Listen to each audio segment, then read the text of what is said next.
Hey, and welcome to another episode of the Unspoken Truths of Digital Leadership, Living the Leadership Values, where our guests will talk about the unspoken truths of leadership, the dark side, and the learnings from dealing with conflict with integrity.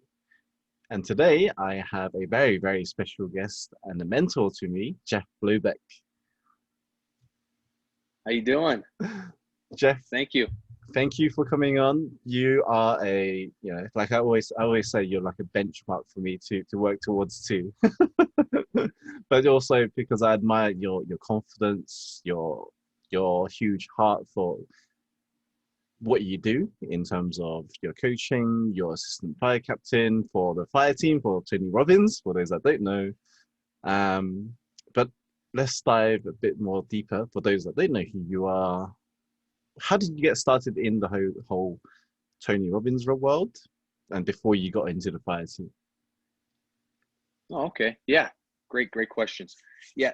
And it started back early in like the late 80s, early 90s was when Tony was on the infomercials continuously at night, one half an hour, you could flip it over to a couple other stations and you'd find him on again. And something he would say in that half an hour would like spark something inside of me, and I'm like, I need to know more about this. And a year later, who knows, it was a considerable amount of time later, I bought his cassette tape. So that's how far back we go. He was sending off his information on cassette tapes, and so I got the cassette tapes, started listening to him. And what was really interesting now, when I look back at it, I used to listen to him over and over and over and over again. And I could say what Tony was going to say on the cassette tapes before he did. So I kind of knew him verbatim.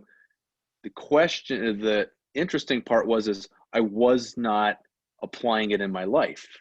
So very interesting distinction there.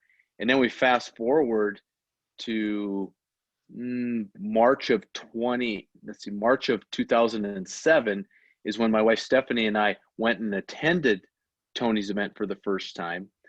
And the way that worked was, it was an interesting story. We had created a great friendship with another couple from another part of the country.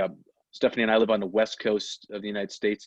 They lived on the East Coast. We met each other in Mexico during a vacation.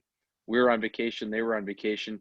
We started having a conversation, became really great friends, and we chose, because we had such a good time together, we decided we wanted to schedule a weekly event together with them down in Mexico, having fun together.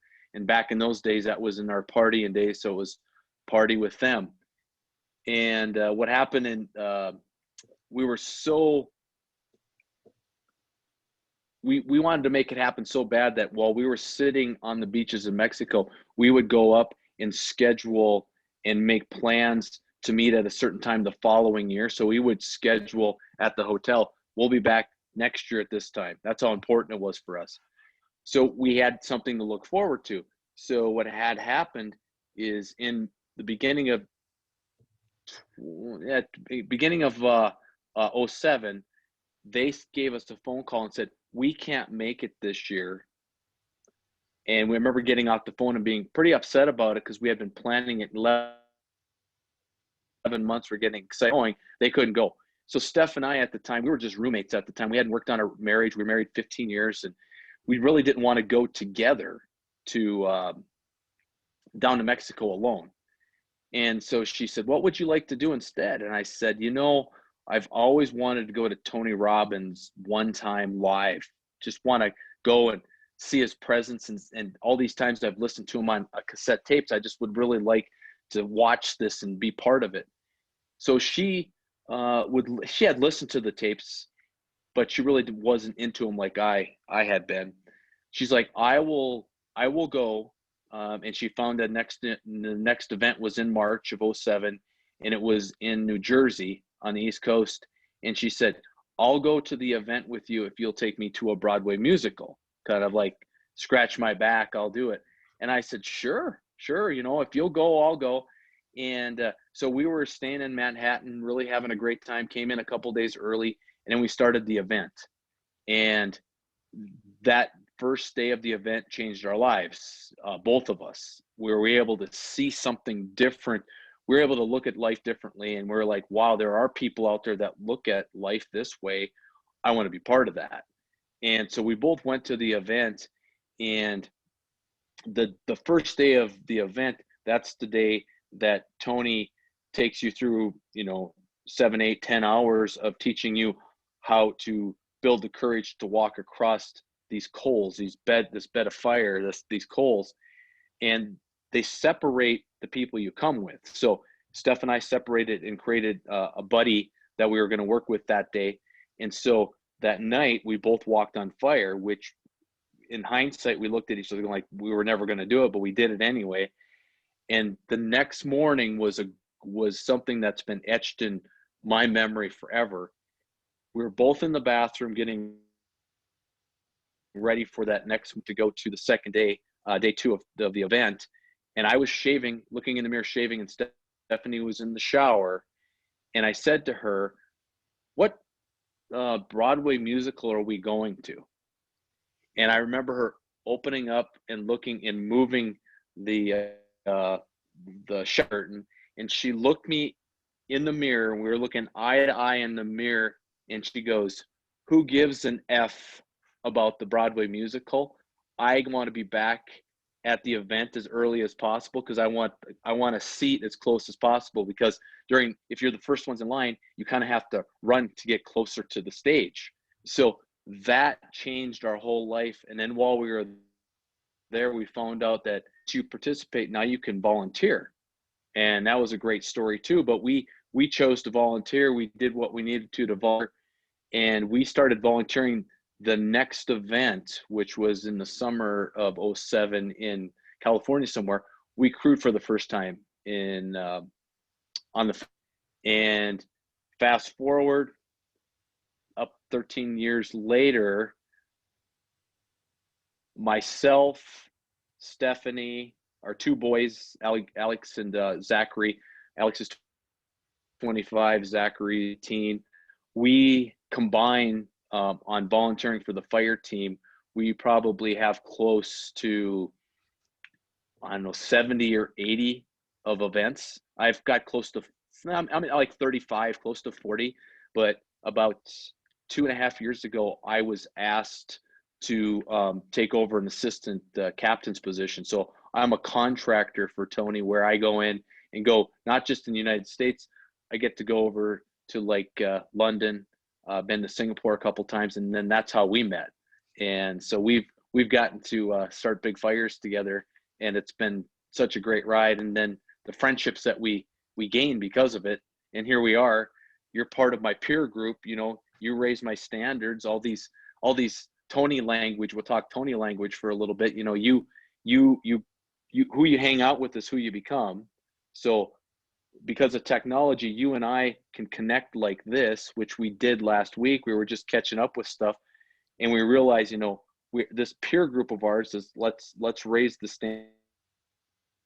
standards of where we're at. And you're like, you know what? I have this place where I have this platform where I'm sharing this information. We should just have the same conversation we did last week, and here we are. That's amazing. How did you get into what you do now?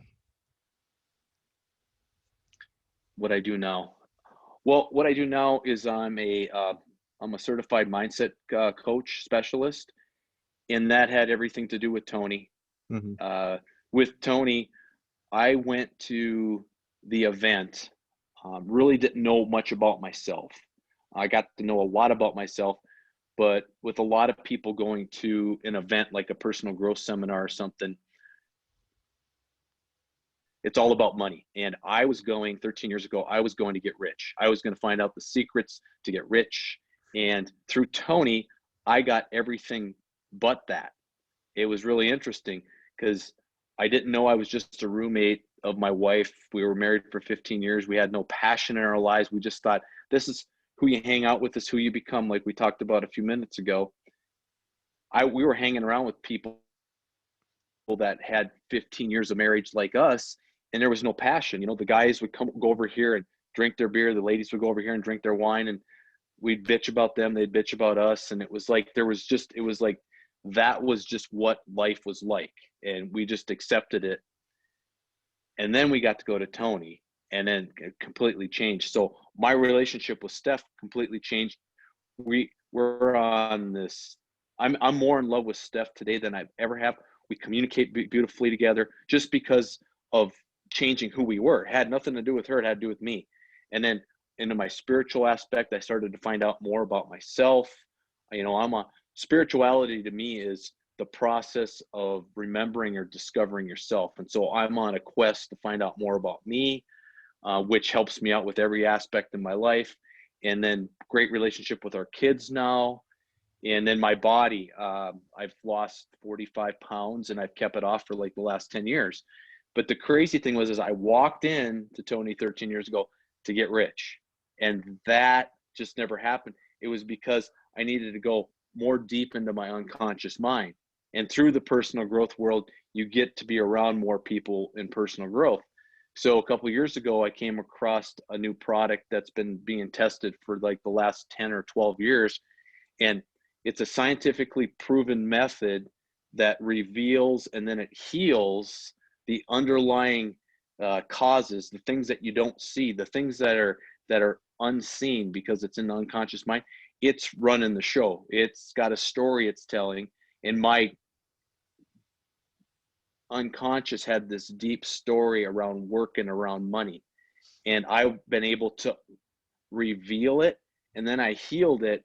And now it's just, the success is just coming. It just kind of organically just happened. So that's how I got into it. It was one of those things where personal growth is an industry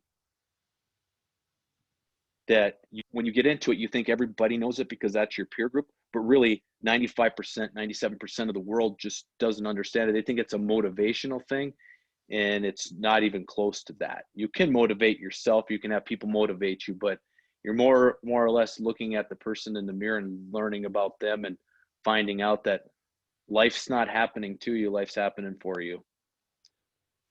That's amazing. How has leadership changed your life? Like, what do you see in leadership that's helped you in your life? The leaders that have helped me out, or leadership in general, or what leadership means to you even? Oh, okay. Yeah. Leadership to me is a process of going internally and working on yourself. And as you work on yourself, what happens is then it just starts to, the leadership or the leadership skills just start to come through you.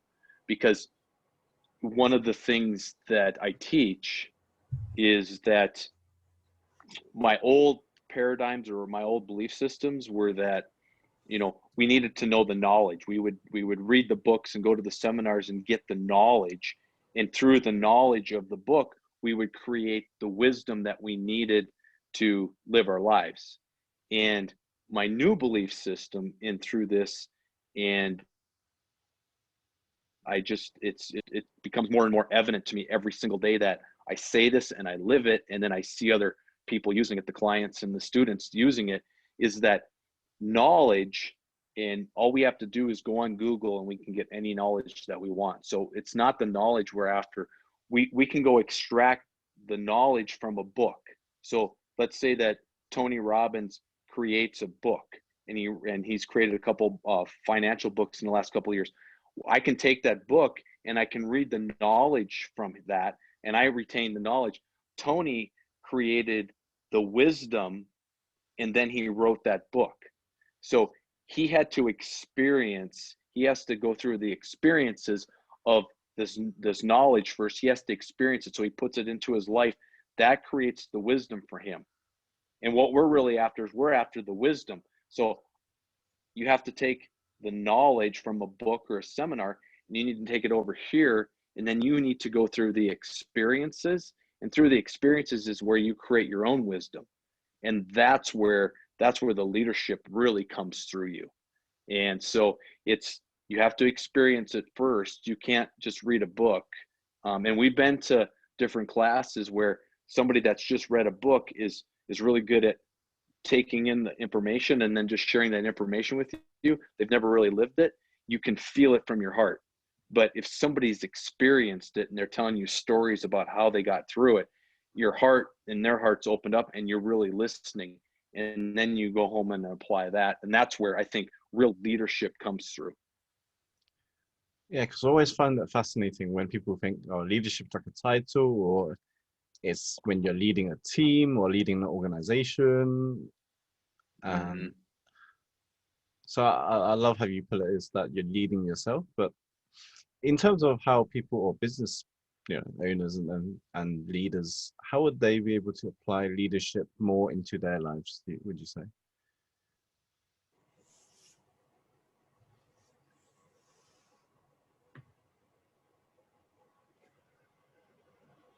That's a great question. I would say that first, and we'll go back to, you first go internally and work on your leadership skills, and then look at the people that you're leading, help them to become leaders. Help them to become leaders. And so they don't need you anymore. And that's where you have to have a conversation with your ego. It's like, oh, I'm a leader, I'm a CEO, and I have all these people, all these employees. Teach them to become leaders. They don't need you anymore. That, to me, is a great definition of a leader. Wow, that's powerful. That's simple, but it's not easy. Can we talk about the relationships and how because I know you and Steph has now gone, is it past 25 years? We had our 29th anniversary last Sunday on the 9th of August. 29 years of that. But that's not including dating, is it? We dated for a couple of years prior to that, so we've got 30 plus years into it. 30 plus years of relationship. How do you how would someone sustain that, would you say? I mean, obviously, a lot of people have issues or conflicts with themselves or with their partners. How have you been able to deal with the conflicts within, when you have arguments or disagreements and things like that? Okay. Yes, we're madly in love. We're in this, and we're not scared to go into the darkness with each other. We're not scared to go into hell and have those conversations. I would say the number one thing in an intimate relationship is that you have to be 100% committed to the relationship, and it's not a 50-50 thing. It's I'm 100% responsible for me into the relationship, and I'm not expecting anything in return. So the way Steph and I was kind of, when you were asking me about how I got into the personal growth thing, I kind of touched on it a little bit. When Steph and I really got into this in 2007, we had 15 years of marriage, and we were definitely just roommates. There was no passion there. We have conversations, but they weren't deep conversations. And we were just like who's picking who up from daycare and who's taking who to school. And it was just like roommates living in a house underneath the same roof. And a couple years into it, I would say, I don't even want to get into a time frame, but years and years ago, we were in a huge argument, getting into it, and I didn't want the kids to have to listen to it. So I said, let's get out of here. And we left, and we didn't go too far because I don't think the kids were old enough to really be on their own. So we went around the corner to an area where there was like no houses and stuff. And we sat in the car, and we were more or less just had it out. We had it out where we more or less said stuff that needed to be said. We were at that time building things and not saying something, and then exploding all over each other. And So that night changed our marriage. And it was because in a 3 or 4 hour fight that we were in, I finally said, we're not getting anywhere with this. And I looked her in the eye and I said, do you want out of this? And I meant, do you want out of this marriage? It was the first time we ever talked about that. And it's really interesting because Tony has a saying that says, it's in the moment of decision that your destiny is shaped. If somebody's listening to those words and you can write those down, those are so powerful because it's in the moments of a decision that your destiny is going to be shaped. In that moment of me asking her that question, what seemed like 2 or 3 minutes, there's probably maybe 15 seconds that went by. In hindsight, I didn't know how powerful that answer was going to be because that would have changed my destiny forever, depending on what she said. When I said, do you want out of this? 15 seconds later, she looked at me and she's like, we have way too many good things. I'm in. I'm committed to this. She asked me the same question. I didn't take it lightly. I took 10 seconds or so to answer. And I said, I'm in too. That moment, we both said, we are all in. No matter what, we're all in. And it's funny, whatever you believe in, God, the universe or whatever, the universe opened up and said, hey, that's what we've been waiting for. We've been waiting for you to be all in. And that's a really great metaphor, a great mindset for anything in your life. I believe when you're 100% committed to something, everything starts to flow for you. To have like the deep conversations, we weren't scared. If you're 100% committed to something, you're not scared to go into the darkness because on the other end, you're still going to be together. And then one thing that I can tell anyone that's listening to this, if you're 100% committed to something and we call it going into the darkness or going into hell together, when we go into the darkness together where it's uncomfortable, very uncomfortable, on the other side is what you're looking for. That's where the peace and the joy and the bliss and the passion's at. But you have to go through that. And you don't just go through it once. We go through it not quite often, but we go through it when it comes up for us. We go through it, and we've created a system for that. And the system is when we need to have a deep, heartfelt conversation. We have a saying that we say to each other. We'll look at each other, and I'll say to Steph, I need to be real and raw with you right now. And real and raw means I need to be open with you, and I need your presence with me. So, if she says I don't have time right now, we plan it for a half an hour when we're done with our calls or whatever. What we do is we sit down and the other person becomes present with that person. And sometimes when you're speaking from your heart, it's really hard to get the words to come out. You might have to, it takes a while, but you want to be able to share what you're sharing. And once you share that and you're vulnerable and you open up to that person to say, this is how I feel, I feel jealous about this, or I'm not liking the way this is going. On the other side of it, like I said, is we've strengthened our relationship. We've even grown more. We're like, oh my gosh, we're closer than we were last week because we did that. So the first thing is you need to be 100% committed. The other thing is you have to take 100% responsibility for you. Not for them, for you. You're 100% responsible for you. One of the exercises I went through with Tony 13 years ago, which magically happened, was magic for me, is he asked us, oops. All right, I'm back. My phone went dead, or the battery's going low. I went through a process with Tony during Date with Destiny where he asked you to write down your perfect mate. Even if you were married, write down the perfect person, the passion in and out of the bedroom, how they would get along with your parents and how they get along with theirs, how they treat your kids, how they show up in the world. And I wrote it all out. And then Tony says, read it over to make sure that it's what you want. And I'm like, yeah, that's the exact person I want. And then he said, now become that person. And I'm like, what the hell are you talking about? He says, now you need to become that person. You can't attract that person unless you're that person. Mhm. So what I did, I'm married at the time, 15, 16 years of marriage. I go home and I literally started to take that on and start becoming that person. Magically, stuff started to change in my eyes. And it's something that I just can't explain, but it really changed who I was. And that was the building blocks into the relationship we have today. We can 29 years married. We're so passionate about each other. We're like little kids. We flirt and seduce each other and hold hands while we're walking down the street. And it's a beautiful thing. And it's great because we have two boys that get to watch this, so it's been a really fun ride.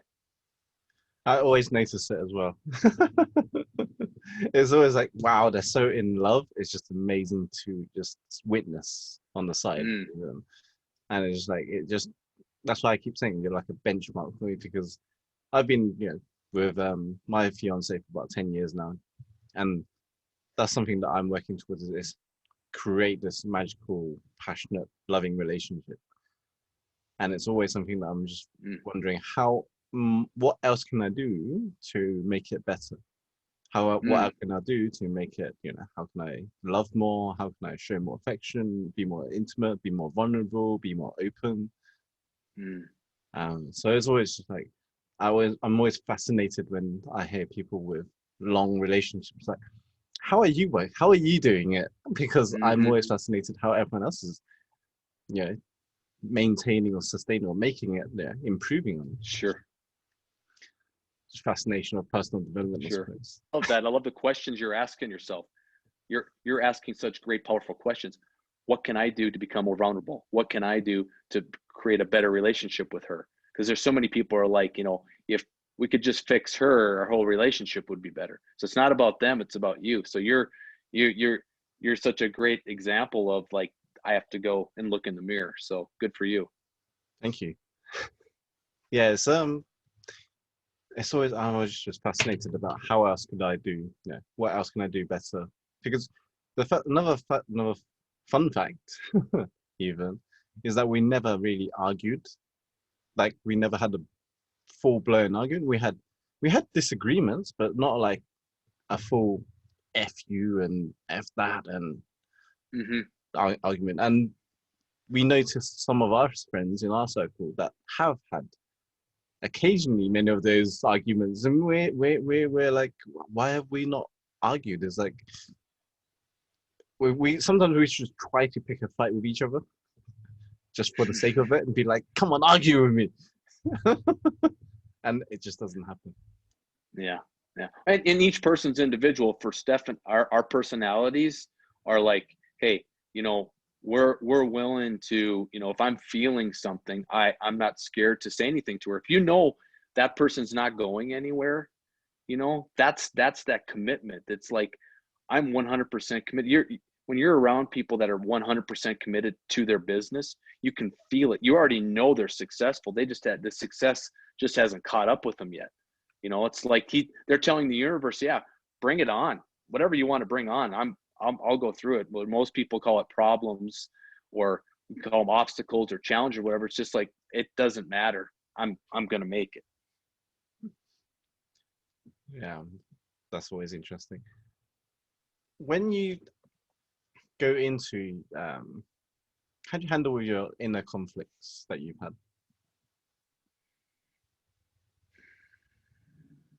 I go through my process that I coach, the freedom formula. It's a 4-step process where I go in and I journal. There's 4 steps of journaling. So I journal and I find out my language patterns of what's going on. My unconscious mind is talking to me, and then that's deconstructing, and then I reconnect it and use my imagination to direct it that way, because it's just talking to you internally. It's just saying something to you. And a lot of times in society today, when you're having those internal challenges and having those conversations, it's kind of the same conversations, and what do they call it? You're going down a rabbit hole we call it a pattern hole. You're going down a pattern hole. It's like one thought leads to one, and you go down this pattern hole. And when you can become aware of that, then you can direct it and go in different directions. So that's what I use on a daily basis. I mean, even to, you know, there's my journal from this morning. So we use that quite often, and that's what will stop the conflict. Not so, I don't want to stop it. What it'll do is it brings it to the surface. Excuse me. I don't know if you lost contact. I had a phone call coming in. I'm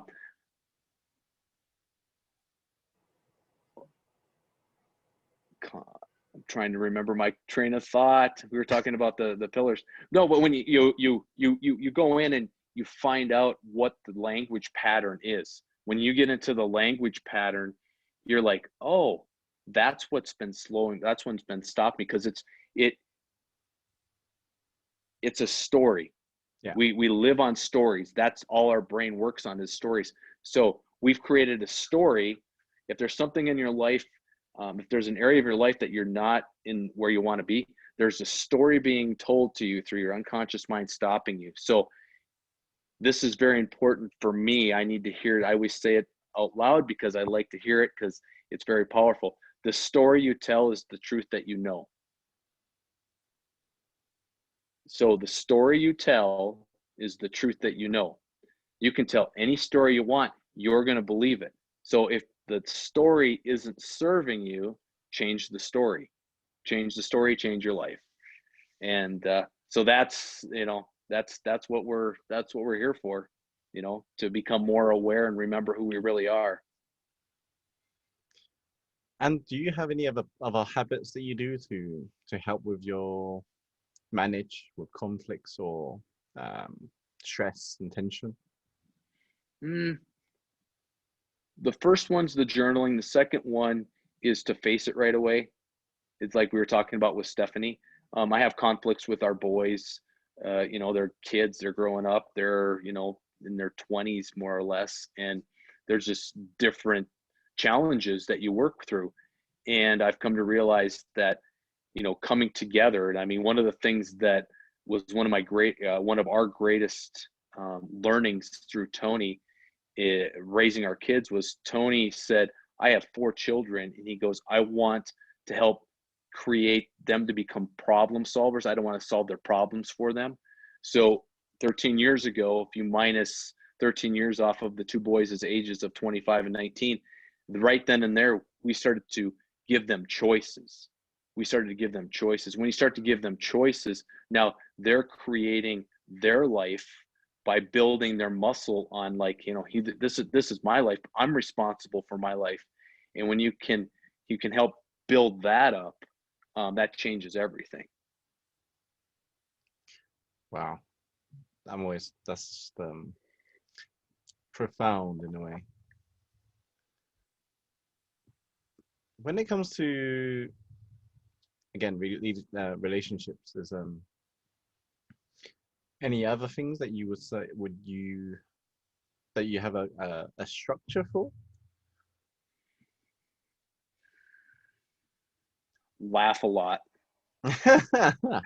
have fun and laugh a lot. And that's one of our core values with our relationship. We have, I was saying that we're like, if you're around us, we're like 2 little kids that are flirting with each other, seducing each other, and it's just fun laughter. It's bringing that inner child out and just having fun. And then becoming the so-called adult when you need to face something, you know, it's you know, deciding this, like, this needs to be taken care of, because if I look back and I let things fester, it just builds on itself. And that was one of the things 29 years ago when Stephanie and I got married. Her grandmother, that was close to 60 years of marriage with her husband, came over to us at our wedding dance, put her arm around both of us and said, I just want to share wisdom I got from my grandmother. So we're looking at like 5 generations different that we were getting to hear. And she says, the 2 things she gave us is, she says, never go to bed angry with each other. Mm-hmm. So that's like a great thing. in a long way, that's like, let's go into the darkness right now. Do not go to sleep unless, if you don't get the argument taken care of, watch the sun come up, but get it taken care of. Because if you don't take care of it that day, it's going to build on each other, build on itself. And it could go 10 years and then you don't have a marriage because you didn't have that conversations. And the other one she said is laugh a lot together. Laugh at yourself and laugh a lot together. And that's taken us some time to, build that up, but we've really taken that on and we're just having fun. We're having a great ride and it's so much fun. I'm on the right track. I'm good. Yep, exactly. Oh, okay. Cool. And I want to learn a bit more as well in your insight of what it really takes for, and you say, taking 100% responsibility. What does that really mean for, for individuals that's listening, or CEOs and leaders and business owners? Yeah. Anything in life. I mean, we all have these different categories, these different pillars. People come up with different names. And, we have like the 4 ones that most people talk about are, our careers or our finances, our relationships, our connection with ourselves, spirituality, and then our bodies. And we have to take responsibility from the time we have a thought until the action takes place. It's because it's between the thought that happens and the story that's being told, and then the words that we say that's very powerful on how we live our lives, and then the actions that we take. So I think that from the time that there's a thought, you're responsible for the thought, because the thoughts are just floating around, and the thoughts are not yours. You decide on which one thought you want to grab onto. If you don't want to think that thought, change the thought. And through Tony, you can do it through the triad. Triad is a triangle, and it's your physiology. You can change your state by going and taking a walk, language, and then your focus, what you're focusing on. And Tony tells he tells his audiences, he said, I'll give you $100,000 or $1 million to your number one charity if you can describe to me somebody that's depressed, and he walks them through it. It's like the person's head's hanging low and they're breathing shallow and they're focusing off into the distance and not really interacting. And you have to work hard to get depressed. So if you have to take your body into that shape to get depressed, you can turn it the other way around. You can go for a walk. You can go do some jumping jacks. You can do something, get your heart pumping, go make a phone call to somebody and lighten up their day. Changes everything. So yeah, that's one of the things. But responsibility it's between you and you. It's the person in the mirror. And what we do is we take and we give too much emphasis to, like, what will that person think about me, or what will this group of people think about me? And that's where we lose our power. So is it not playing the blame game and not playing the victim game? Yeah. Don't get on the blame train. Yep. Because there's a lot of people on the train, and who you hang out with is who you become. So you jump on the train with them, and you can find a group of people that'll listen to you all day long about blaming other people or being a victim.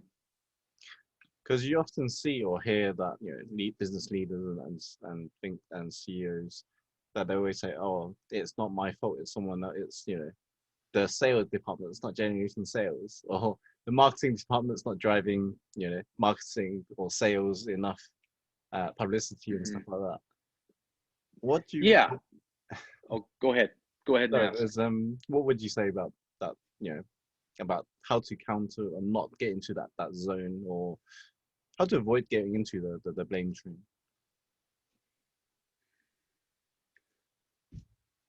I guess the best way for me to describe that is there's a definite like fork in the road, and the fork in the road is the way society is like bombarding us with like marketing and stuff is like, if you don't buy my product, you're going to feel like shit. If you don't buy my product, you won't look good. If you don't buy my product, you're not going to be, one of the best. That's why they have so much money goes to celebrities, because I want to be like that celebrity. So when you look and go, if I work in, it's a saying that I love, if you don't go within, you go without. And when we go within, what we realize is that when we go within, the fork in the road is, life is not happening to me, life is happening for me. If life's happening to you, if you're in that mindset, that means that you're a victim and everything that's happening around you, and then you can blame that. When you say life is happening for me, that means things are still coming at you. There's lessons to be learned. It's not, why did this happen to me? It's like, oh, what can I learn from this? Like I say that life is one of our greatest teachers, and it will keep giving you the same lesson over and over again until you learn it. And one of my good friends that's a trainer for Tony, he says, like God, he'll give you a little bump, he'll like bump you a little bit, and you're like, oh, what was that? And you won't change, you won't look at it. He says, and he goes, then he'll run into you a little bit harder. And he says, then he'll hit you over the head with a 2x4. And if that doesn't work, he goes, he'll hit you over the head with a 2x4 with a rusty nail so it sticks in, until you're like, oh, I need to deal with this. So life is a great teacher of ours if we would just look at it that way. So, whatever you're looking for, you will find. That's how the brain works. Whatever you're looking for, you'll find. So if you realize and you can take on the mindset, life is happening for me. As soon as life is happening for me, something happens, you start asking better questions. The better questions you ask, the better answers will come out of you, because everything's inside of you. So what can I learn from this? What is it trying to teach me? And you sit with yourself and the answer will come through, and you're like, oh, I always do it that way. I'm not going to do it that way anymore. And all of a sudden, magically, this challenge or this problem disappears and doesn't show up. The nice thing, or the beautiful thing is, the other gift is, you move up. You go on to another challenge or another problem, because it's trying to help you grow. Because Tony has 6 human needs, and 2 of them are to grow and contribute. We need to grow. We're like the trees that are outside. If the tree's not growing, it's dying. We're all energy. And so if we're not growing, we're dying. And most people will walk out of high school or college and not work on themselves ever again. They're not growing and expanding. And that's the beautiful thing. And that's what life is here for us to do. It's just a teacher for us. I love how you put it. And when you're leading the fire team, this is a interesting one. You're leading, 50, 100 plus people, all from different egos and different agendas and different personalities. How do you facilitate those, that kind of people, those many people? Even I know what, I'm being in the process, I know what, but your point of view when you come into any UPW event, new people, new fire teamers. Yes, there's always a core group of fire teamers that's normally there, or seasoned fire teamers as we call them. But Yes. you get the newbies, right? They're excited, they're like raring to go, they're like, oh, let's do this, let's get on with all this. And how do you manage them? How I would manage them, or how we do manage them, and I say we because there's another assistant captain and there's a Captain Bill there. For me, it has to do with going back to knowledge and experience creates wisdom. So I've been in the shoes of every person that's been there before, in the newbie position, and then the veterans also. So it's one of those things where we have the wisdom and experience. And one of my greatest mentors is Bill Keith, the captain of the fire team. And I sit and I listen. We have 2 ears and 1 mouth. because God gave us 2 ears and 1 mouth, so we should listen more than twice as much as we talk. And I take that on literally when I'm at the event. I'm there to also learn. I feel that all 6 of my human needs get filled. I always learn something new about myself while I'm there. So to lead other people, I've watched my mentor for so many years. I try to emulate him. And one of the greatest gifts he's ever given me is he's such a great communicator. He's able to take things that need to be done and he breaks it down into these small little chunks where he doesn't treat anybody like a third grader, never would, because he respects everybody, but he communicates like a third grade level to where when he's done, it doesn't matter if you're a veteran or if you're a new person, the new people know exactly how to do it, just like the veterans do. And I would say that my leadership skills are that I have the confidence that I've done it before, so I have the confidence to share with them. But I come as a student every time to listen to my mentors, and then the nice thing about it is if you're in the environment long enough, you realize that the people that are the veterans, you learn from them too, you know. So I think it's an open mind to walk in that you're there to be a teacher and you're also there to be a student. So it's creating the mentorships or finding a mentor and watching what they do and just kind of emulate that, and then you'll get conversations with people going, well, I love your leadership skills. I'm drawn to you. I like what you do. Tell me what's going on. And we all learned it from somewhere else. We always learned it from somebody else. So yeah, that's how I show up at a fire team. So you're implementing as you go. Mm-hmm. And that's when the wisdom influencing as I learn. Wow, there we go.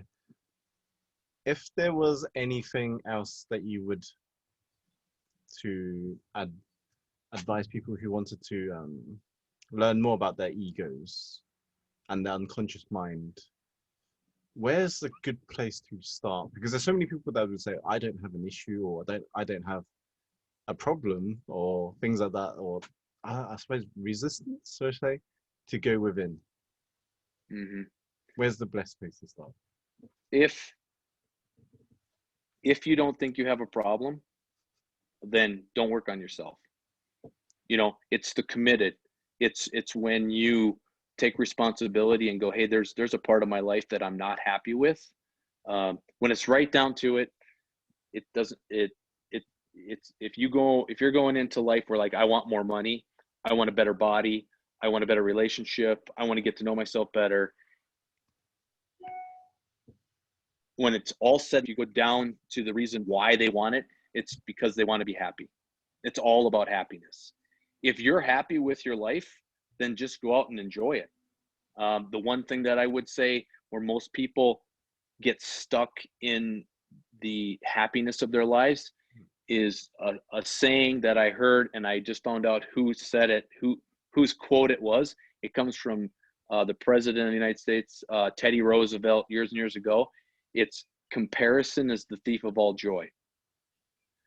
When you compare yourself to someone else, it's dragging you, it's sucking the joy out of you. And happiness is a happening that's happened outside of you. Joy comes from within. We're looking for the joy. So if we compare ourselves, it's a thief that's taking the joy from us.